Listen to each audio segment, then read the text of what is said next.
Mais avant qu'on ne se quitte, est-ce que vous assumez ce bilan-là? Vous avez été là à l'aube du régime, vous êtes resté jusqu'au soir, et ensuite vous bénéficiez, vous êtes un privilégié, vous êtes un survivant, vous avez le recul. Est-ce que vous assumez tout ça? Et... Oui, non, si c'était à refaire, c'est un cas de figure hypothétique que je ne souhaite pas dans la réalité, parce que je ne souhaiterais pas que mon pays connaisse des problèmes, des crises d'une ampleur comparable à ce que nous avons connu en 70 et qui a justifié, entre griffes, l'avènement du GMR. Je ne le souhaite pas. Et de toute façon, Winner, l'histoire ne se répète jamais.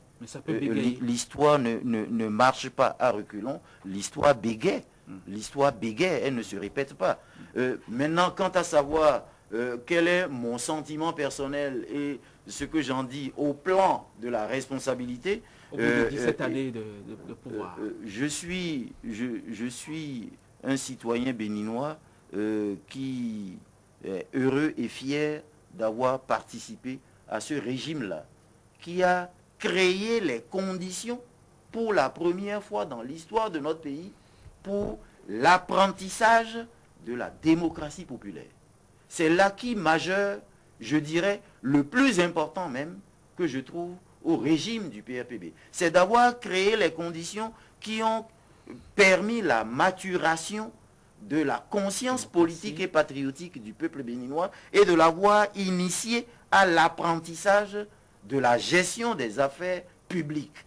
Et c'est la raison pour laquelle souvent, voyez-vous, j'entends dire, on dit, le peuple béninois est un peuple mûr. Mais cette maturité, elle vient d'où? Elle vient de, elle plonge ses racines dans un passé historique réel. Et ce n'est pas dans les régimes de 6 mois, 12 mois qui se succédaient et qui n'apportaient rien de bon. C'est véritablement dans ce système où on a appris à élire des conseillers, à élire des délégués, à se réunir au village pour parler des problèmes du pays, à décider eux-mêmes.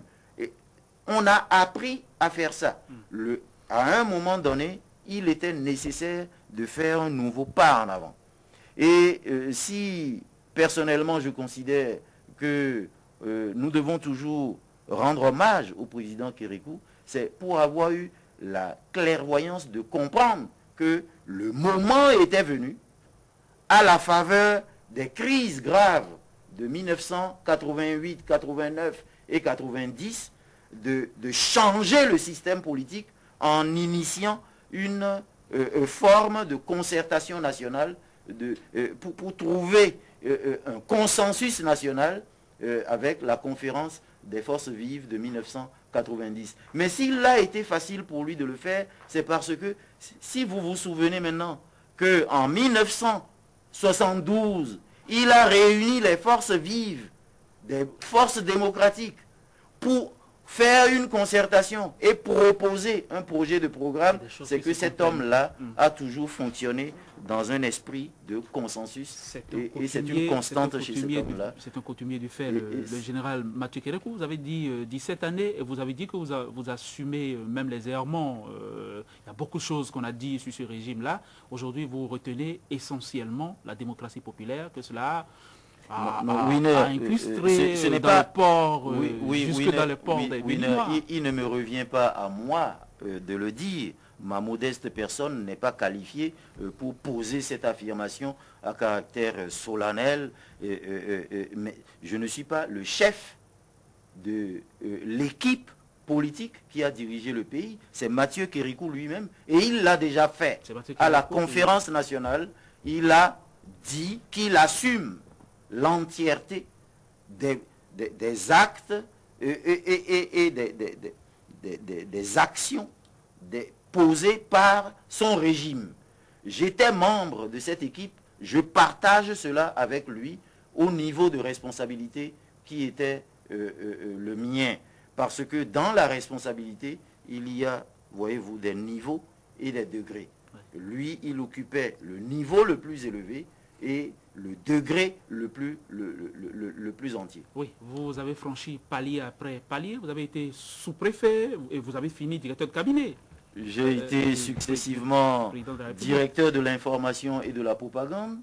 j'ai été directeur du Centre national d'éducation révolutionnaire, parce que le service civique, le service militaire se faisait à l'époque, et une structure s'occupait de l'aspect programme de formation politique et patriotique des appelés.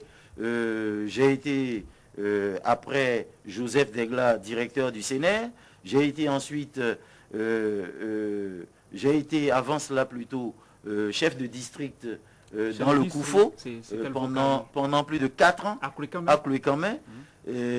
Ensuite, j'ai été élu à l'Assemblée nationale révolutionnaire.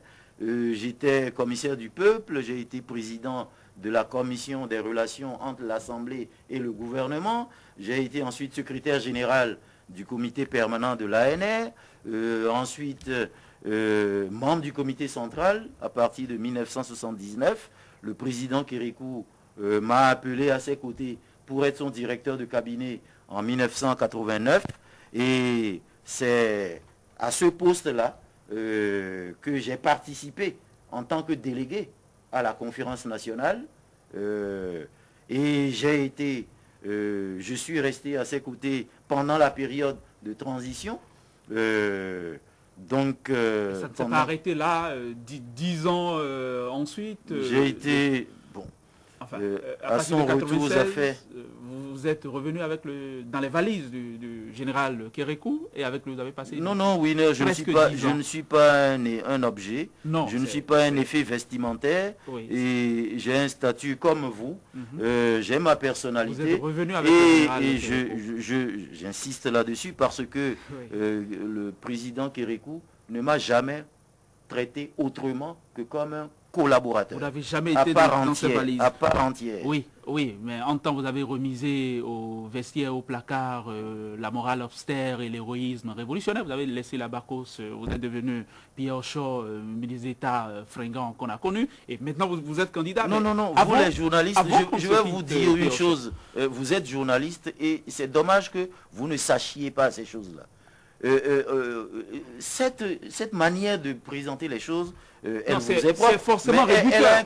Ça relève de la caricature, donc c'est forcément réducteur. Si vous permettez que je finisse ma petite réflexion, elle a un caractère péjoratif. Non. Elle a un caractère. Dans ma tête, elle a un caractère. C'est l'appréciation que je porte sur ce que vous venez de dire. Je dis ce que vous ne savez pas et que vous auriez dû savoir, que vous auriez dû chercher à savoir. C'est que le comité central du PRPB s'est réuni lui-même pour décider de s'auto-dissoudre et de confier l'entièreté des responsabilités de la direction du pays au président Kérékou. C'est dans ces conditions, voyez-vous, que la session conjointe spéciale de décembre 1989 a eu lieu.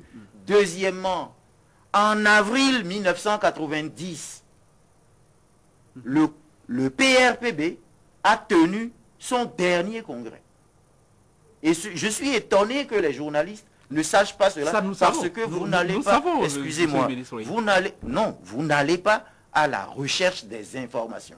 Vous auriez dû savoir,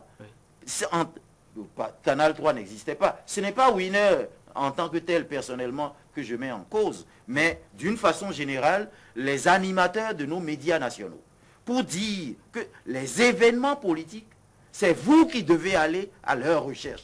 Vous ne devez pas attendre qu'on vienne vous faire des confidences ou des révélations. Vous fonctionnez de cette manière-là. Et c'est dommage pour le professionnalisme et la déontologie de votre métier. En avril 1990, le PRPB a tenu au stade de l'Amitié, ici à côté, son dernier congrès. Et a pris la décision de s'auto-dissoudre.